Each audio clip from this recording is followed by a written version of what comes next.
as of now, the hoardings which are there all over the state, there are permissions granted sometimes by the panchayat. There are permissions which are not granted, and still the hoardings are coming up. As far as those hoardings are concerned,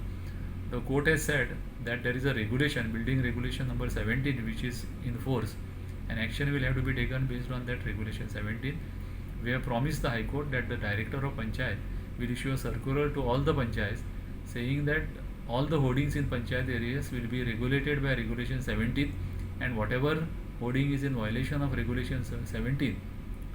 will be taken to task, and action will be taken against such violators. We are going to issue a circular to all the panchayats, and panchayats will have to take action against such hoardings, failing which action against the panchayat will be taken under the Panchayat Raj Act for having failed to perform their duties,